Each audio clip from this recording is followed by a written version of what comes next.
خدائے قدوس کی قسم بغرض تجسس نہیں انسان سے محبت مجبور کر رہی ہے کہ تم سے حالات دریافت کروں۔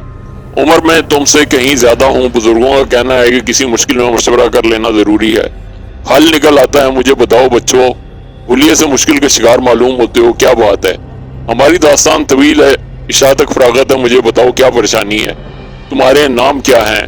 میرا نام مسعود احمد ہے اور اس کا رامانندی۔ رامانندی، امام صاحب نے سرگوشی کے انداز میں کہا، اور پھر گہری نظروں سے رامانندی کو دیکھا اور پھر بولے، جیل سے فرار ہوئے ہو؟ نہیں، رامانندی نے جلدی سے کہا۔ کسی قانونی مشکل میں ہو؟ نہیں، رامانندی ہی بولا۔ الحمدللہ، احوال کو تم بتاؤ، میاں خاموش کیوں ہو؟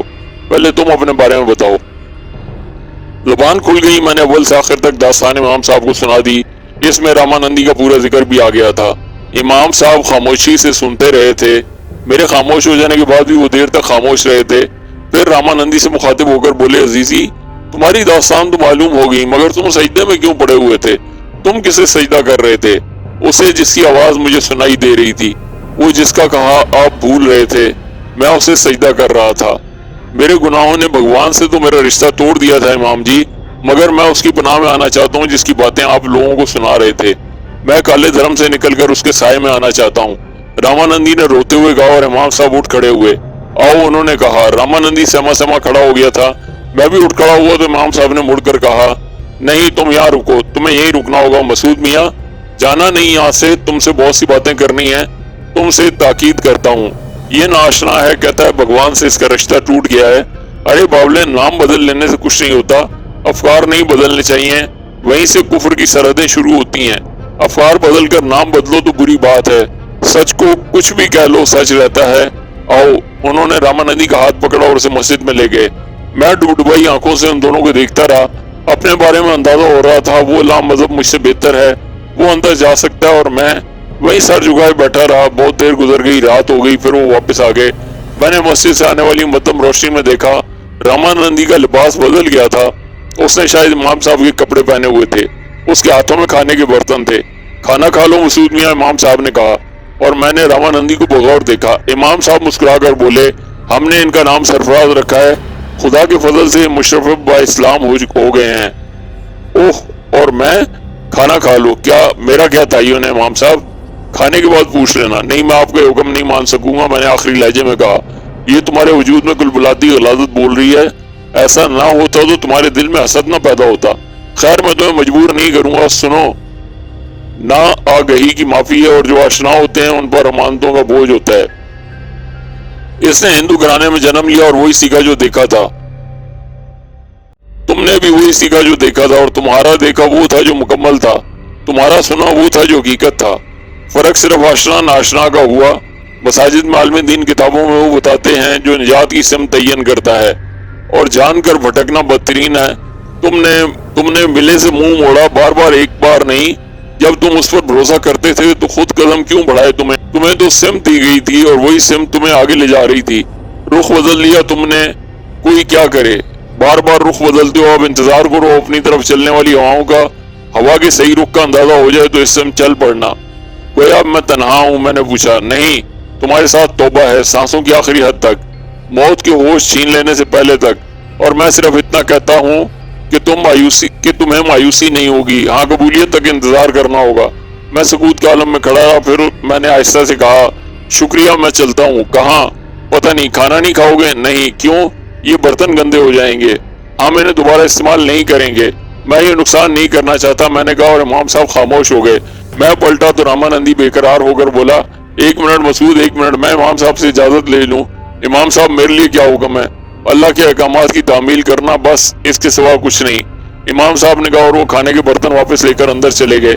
میں نے رامانندی سے کہا، راما، وہ معاف کرنا سرفراز، تمہارا میرے ساتھ چلنا اب مناسب نہیں ہوگا۔ ہم اسے عطیہ لائق کہتے ہیں، تمہیں جو عطا ہوا وہ بہت قیمتی ہے۔ بہتر امام صاحب کے ساتھ کچھ عرصہ قیام کر کے دینی معلومات حاصل کرو، وہ گریز نہیں کریں گے۔ آؤ، رامانندی نے کہا، اور میرا بازو پکڑ کر وہاں سے آگے بڑھ گیا۔ میں ہچکچایا تو اس نے میرے بازو پر گرفت مضبوط کر لی، اور پھر مجھے ساتھ لے کر چل پڑا۔ رخ بستی کی طرف تھا۔ کافی دور چلنے کے بعد اس نے کہا، تمہیں چھوڑ دوں گا میں، ابھی تو میرے اور تمہارے درمیان نیا رشتہ قائم ہوئے دیر بھی نہیں ہوئی۔ نہیں رامانندی، بڑا دلچسپ واقعہ ہو گیا ہے، میں نے بے اختیار مسکراتے ہوئے کہا۔ کیا؟ ایک مصرع ہے، کہیں سنا تھا،